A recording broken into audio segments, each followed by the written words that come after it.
entonces este primer ejercicio y después vamos al siguiente. Este es bastante sencillo. Dice, dos cajas idénticas son colocadas una encima de otra. Las dimensiones H y B son iguales a 600 milímetros, o sea, 60 centímetros. La fuerza horizontal F encima de la caja de arriba es aumentada gradualmente. Determine el movimiento que se produce primero en el sistema y el coeficiente de rozamiento estático entre las dos cajas es de 0,35 y entre la caja y el suelo es de 0,20. Al igual que la otra clase, voy a dejar de compartir y voy a utilizar mi webcam, o sea, mi cámara.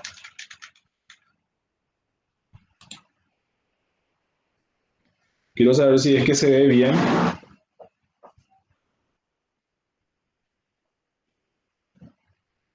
Si es que no hay problema en la imagen.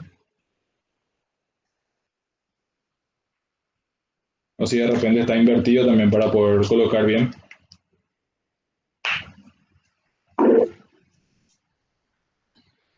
Ok.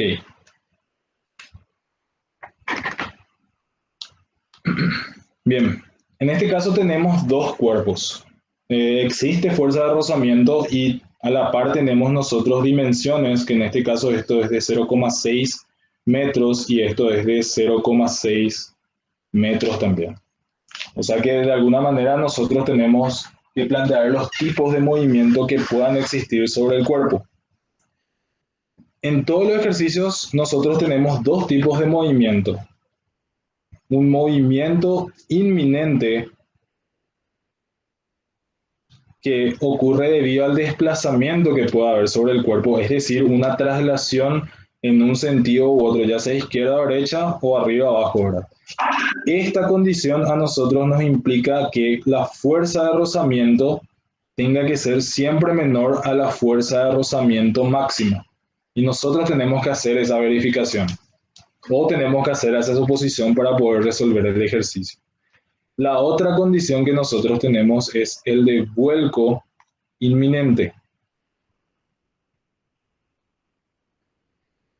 Esta condición es aplicable solamente cuando nosotros tenemos dimensiones en el cuerpo que nosotros estamos analizando. En este caso esto vale 0,6 también.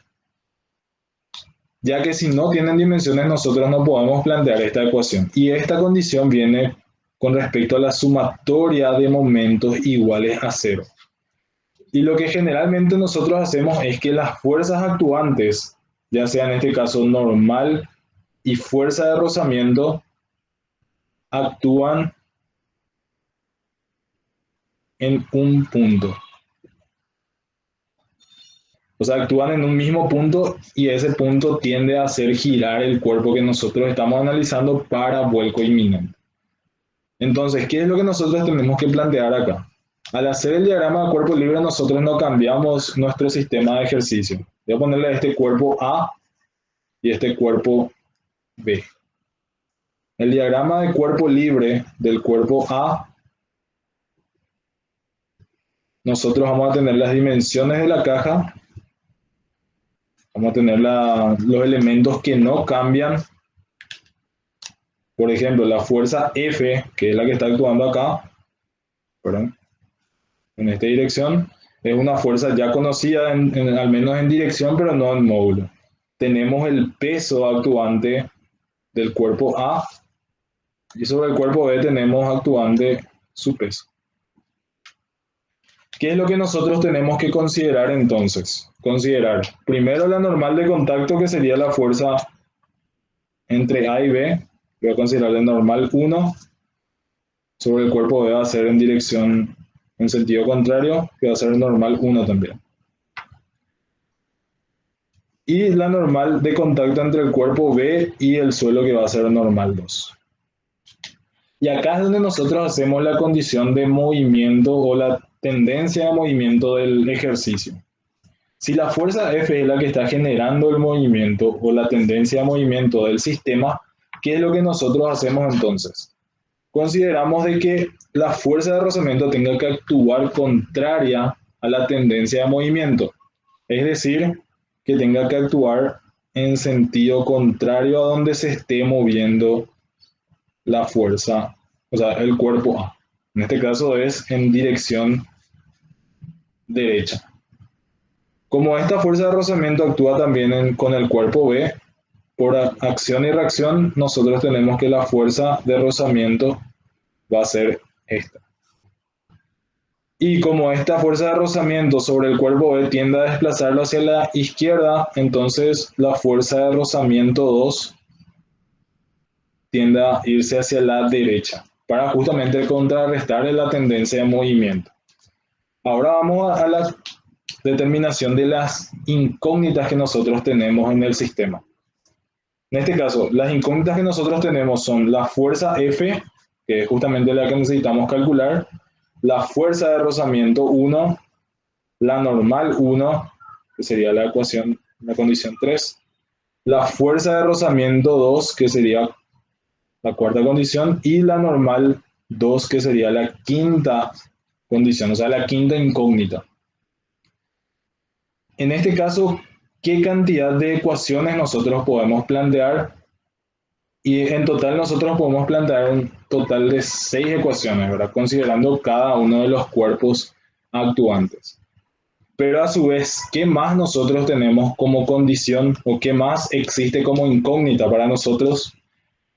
Muchas veces es importante considerar esta, voy a ponerle x1 y esta que es x2.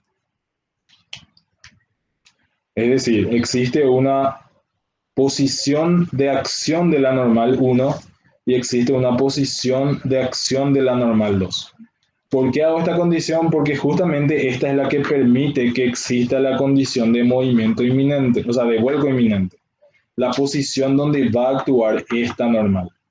Es decir, lo que nosotros buscamos saber es exactamente dónde está actuando esta normal para saber si realmente el sistema va a volcar o no. Y la condición para el vuelco inminente es que la normal esté actuando en este punto o que este elemento sea directamente igual a cero. ¿Por qué? Porque ahí solamente actúa esta fuerza F que estaría justamente tendiendo a hacerle girar ya el cuerpo A. Aunque sobre el cuerpo B también ocurriría lo mismo, ¿verdad? Estaría tendiendo a girar con respecto a este punto. Entonces, si nosotros consideramos todos estos elementos, existen en total 7 incógnitas. Y nosotros tenemos como máximo 6 ecuaciones. O sea, hay 7 incógnitas y nosotros tenemos 6 ecuaciones. O sea, existe una incógnita de más en nuestro sistema. Por ende, tenemos que buscar una ecuación adicional para poder plantear el ejercicio. Entonces, ¿cuál es una ecuación adicional para nosotros? Justamente las que nos dan tanto el movimiento inminente como el vuelco inminente. Es decir, una condición puede ser que la fuerza de rozamiento 1 sea menor o igual al coeficiente de rozamiento 1 por la normal 1. Otra condición es que la fuerza de rozamiento 2 tenga que ser menor o igual al coeficiente de rozamiento 2 por la normal 2. La condición 3 es que el valor de la variable x sea mayor o igual a 0 y menor o igual al ancho sobre 2. Esta siempre tiene que ser la condición para la posición de aplicación de la normal. La condición 4 entonces sería 0, este es x1 y este es x2. Entonces, de estas 4 condiciones nosotros solamente una de ellas podemos utilizar. Pero ¿de qué me sirve tener tantas condiciones al final? Que las restantes, a mí me sirven para verificar que existe o no el equilibrio. Yo no sé cuál de las 4 condiciones es la que cumple todas las condiciones de equilibrio del sistema. Es decir, sumatoria de fuerza en el eje X y en el eje Y igual a 0 y sumatoria de momentos iguales a 0. Esas son las tres ecuaciones que nosotros podemos plantear y se tienen que cumplir para ambos cuerpos. Entonces, nosotros lo que hacemos es adoptar una de las condiciones e ir probando cuál es la que cumple con todas las verificaciones correspondientes. Entonces, ¿qué es lo que nosotros hacemos? Tomamos uno, metemos en las ecuaciones de equilibrio que podemos plantear, que en este caso, para la sumatoria de fuerza en el eje X igual a 0 del cuerpo A, nosotros tenemos que fuerza de rozamiento 1 menos la fuerza F tiene que ser igual a 0. Sumatoria de fuerza en I igual a 0. Tenemos que normal 1 menos el peso de A es igual a 0. Y de la sumatoria de momento igual a 0 con respecto a este punto va a ser igual a normal 1 multiplicado por x1. La fuerza de rozamiento no va a generar momento ya que su línea de acción coincide con el punto, más la fuerza F por la H, que sería la altura donde está actuando, en este caso la caja, y esta sería la distancia B sobre 2. Entonces en este caso sería menos el peso de A por B sobre 2. Estas serían las tres ecuaciones que nosotros podemos plantear para el cuerpo A. Y para el cuerpo B, análogamente, sumatoria de fuerza en X iguales a 0, tenemos que la fuerza de rozamiento 2 menos la fuerza de rozamiento 1 es igual a 0. Sumatoria de fuerza en I igual a 0, tenemos que normal 2 menos normal 1 menos el peso de B es igual a 0. Y la sumatoria de momentos iguales a 0, tenemos normal 2 por x2 menos normal 1 por x1 menos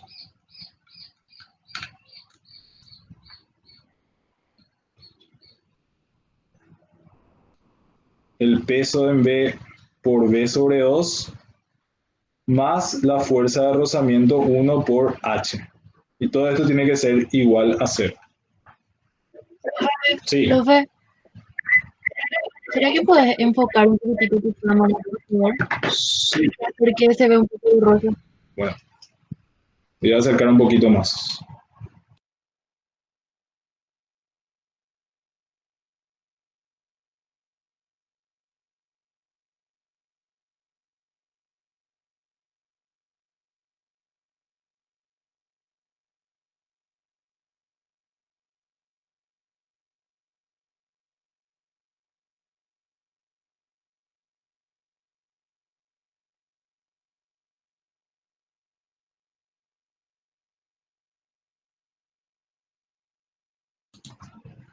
¿Ahí qué tal?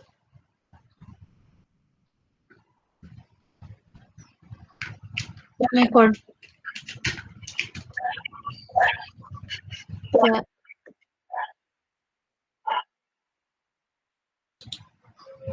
Ahí se ve mejor, profe. Dale, gracias. Si puedes activar tu cámara, sí, después de la grabación. Gracias. Bien, entonces estas son las 6 ecuaciones que nosotros podemos plantear. Esto es 1, 2, la ecuación 3, la ecuación 4, 5 y la ecuación 6. Ahora, la idea es justamente adoptar una de las ecuaciones adicionales que podemos plantear e ir viendo cuál a nosotros nos conviene utilizar.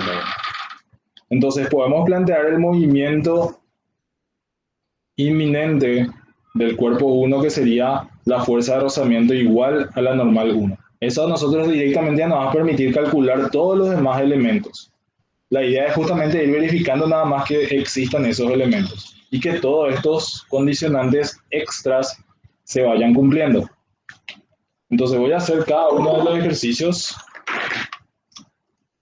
cada uno de los planteamientos e ir viendo cuál a nosotros nos conviene.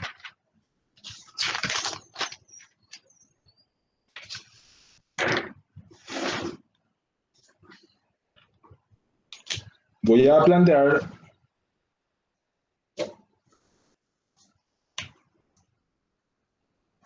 la condición 1, que sería la fuerza de rozamiento 1 igual al coeficiente de rozamiento 1, decía que era de 0,35 por la normal 1. No sé si es que se está viendo todo.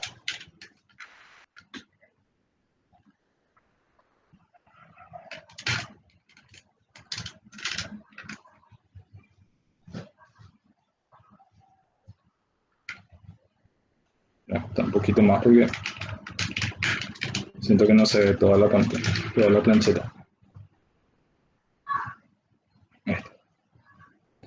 Entonces, teniendo la fuerza de rozamiento 1, de la ecuación 2, yo ya puedo obtener la normal 1, que va a ser igual al peso de A. O sea, normal 1 va a ser igual a... No me da el valor del peso, entonces voy a tomarle como P.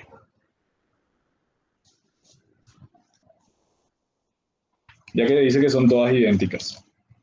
El valor de la fuerza de rozamiento será entonces 0,35 por el valor de la fuerza P. Con la fuerza de rozamiento 1 yo ya puedo obtener la fuerza de rozamiento 2 de la ecuación 4, que va a ser igual a la fuerza de rozamiento 1. O sea, va a ser igual a 0,35 P. ¿Qué es lo que yo tengo que verificar ahora con esta condición? Ya tengo el valor de la fuerza de rozamiento 2. Entonces tengo que verificar que se cumpla esta condición. Por ende, tengo que calcular la normal 2. La normal 2 yo puedo calcularla con la ecuación 5, ya que todos los valores ahí son conocidos. Normal 2 es igual a normal 1 más el peso en B. O sea, P más P. Normal 2 es igual a 2 veces P. Mi fuerza de rozamiento máxima va a ser igual al coeficiente de rozamiento, que es 0,2 por la normal 2. O sea, va a ser 0,2 por 2 veces P. Esta fuerza de rozamiento 2 máxima a mí me da como valor 0,4 veces P.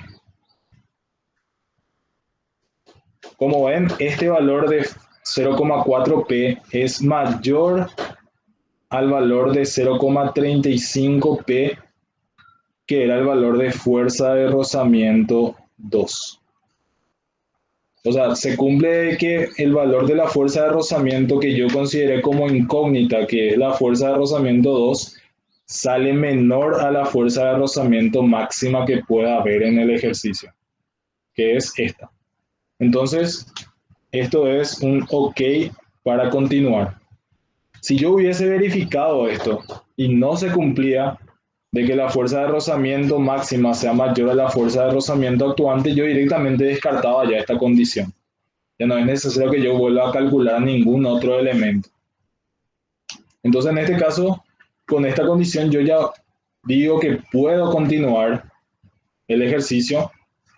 Entonces, en este caso, lo que yo hago es continuar. Voy a determinar ahora el valor de la fuerza F de la ecuación 1, donde fuerza de rozamiento 1 es igual a F. Es decir, que la fuerza F es igual a 0,35 P.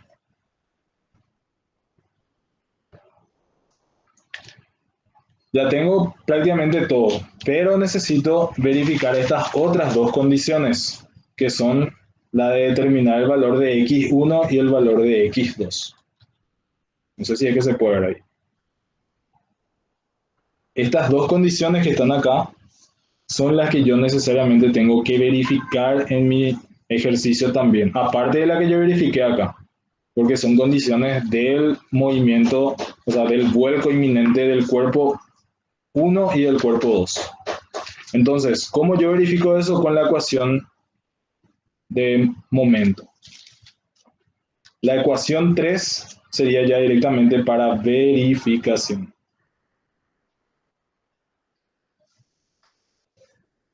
La ecuación 3 decía que normal 1 por x1 más la fuerza F por h menos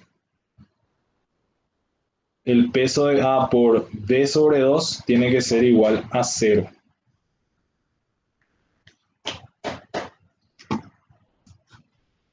Ahí se ve.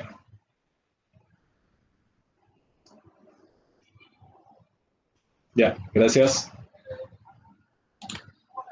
Entonces, esta ecuación es la que yo voy a verificar. Yo ya sé cuánto vale F, que es 0,35P. El peso de A dijimos que sigue siendo el valor de P. Y B y H, el ejercicio me indica que son de dimensiones iguales, o sea, 0,6.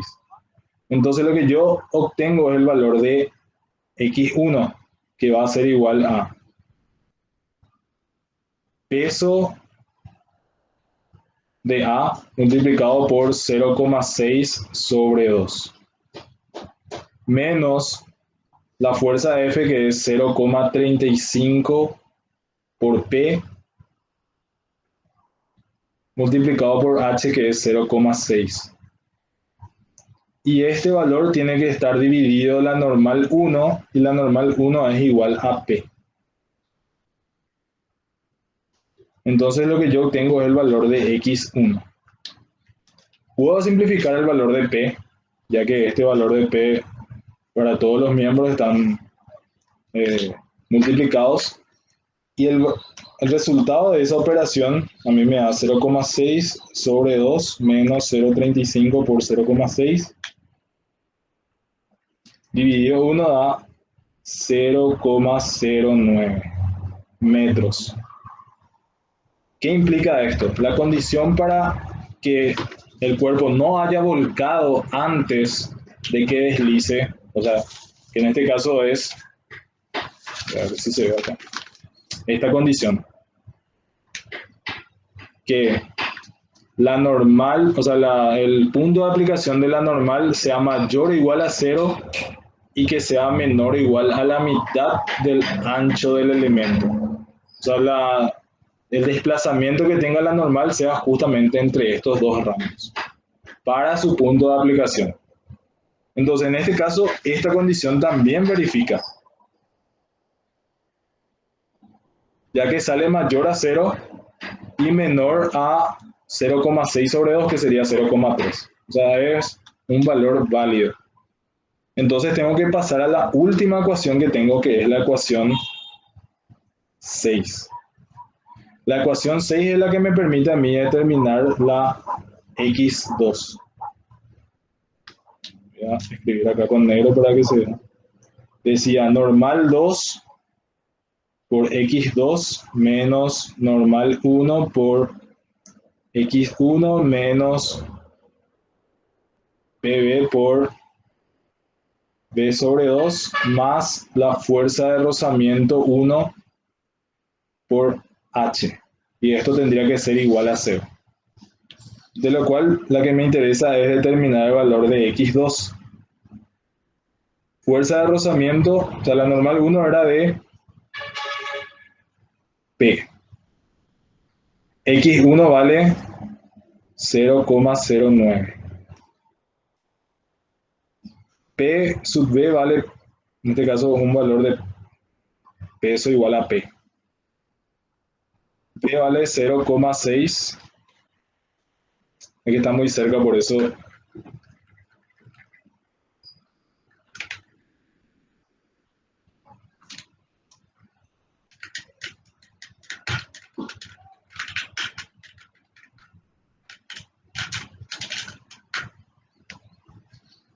Ahí se ve.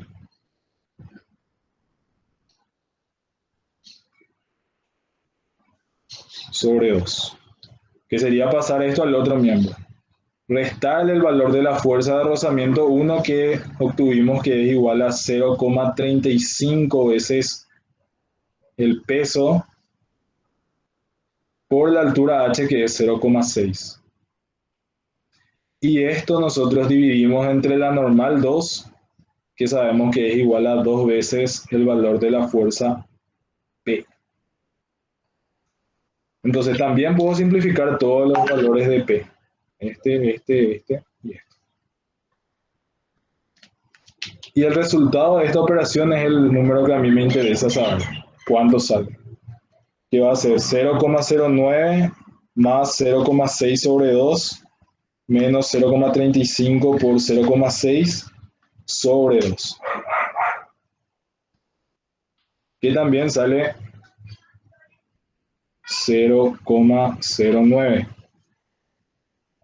Esto sería x2.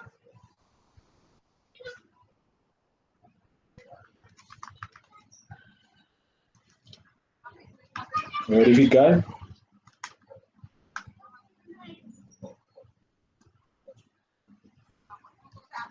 (0,09 más 0,6 sobre 2 menos 0,35 por 0,6 dividido 2. ¿Alguien escribió algo? No sé si es que puedo revisar.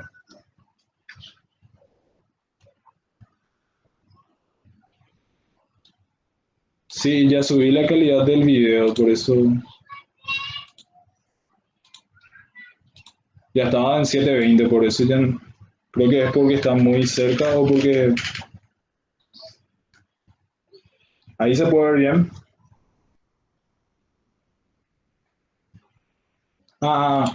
Ok.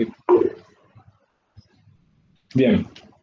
En la condición, en la última ecuación, nosotros también tenemos que el valor de x2 también sale mayor a 0 y menor a la mitad del ancho que tiene el elemento. Entonces, en este caso, ¿qué ocurre? Con la primera verificación a mí ya me cumplieron las demás verificaciones. Entonces, adoptando la condición 1, que sería esta, que la fuerza de rozamiento 1 es igual a la máxima, todas las demás condiciones se verificaron al mismo tiempo. Entonces, si yo cumplo y yo logro esa condición de que las demás se cumplan, ya no es necesario que yo plantee otra suposición. ¿Qué hubiese ocurrido si yo adoptaba la condición 2 como la supuesta, ¿verdad? Que la fuerza de rozamiento 2 era igual a la máxima? Podría ocurrir que estas fuerzas de rozamiento hubiesen tenido valor, pero no se hubiesen cumplido. O implicaría que de repente un cuerpo se hubiese movido antes que todo el sistema. Entonces, de todo este análisis, ¿qué es lo que nosotros planteamos? Esto a nosotros nos indica que no hay vuelco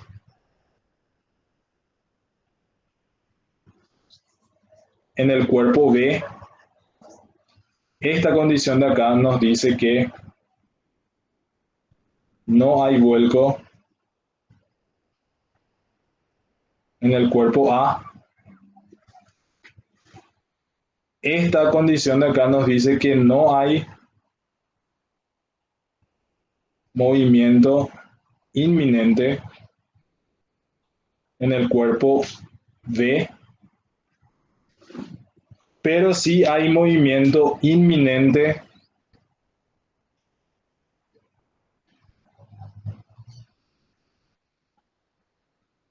en A. O sea que solamente una de las 4 condiciones que nosotros planteamos es la que se tiene que cumplir. El resto de las condiciones que nosotros planteemos siempre va a dar algún error o alguna condición que no se cumple. Entonces, la mayoría de los ejercicios de rozamiento siempre hay que plantear esas condiciones para saber cuál de todas adoptar. Y no es una ciencia exacta, o sea, tipo, no es algo exacto que yo sepa cuál de todas las condiciones es la que va a hacerse cumplir. para el ejercicio. La idea es justamente que ustedes planteen todas y vean cuál es la que realmente está cumpliendo. En algunos casos como este se puede dar que a la primera yo ya detecte cuál es la condición, pero necesariamente va a ser resolviendo todo el ejercicio.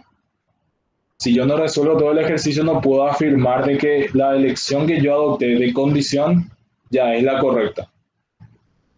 Porque en algunos casos yo puedo adoptar la condición 2 o la condición 3 como mi primera prueba y ocurre que no es la correcta, entonces tengo que volver a plantear otra condición y así sucesivamente. Hay casos en donde nosotros tenemos que plantear más de una condición, o sea, plantear dos al mismo tiempo e ir resolviendo esos ejercicios. Entre los videos tutoriales que yo les planteo a ustedes va a estar justamente un ejercicio de ese tipo, donde hay más de dos condiciones que tienen que cumplirse al mismo tiempo, habiendo tres condiciones, ¿verdad?, para adoptar e ir viendo justamente cuáles son los casos posibles. No sé si hay alguna consulta con respecto a este ejercicio.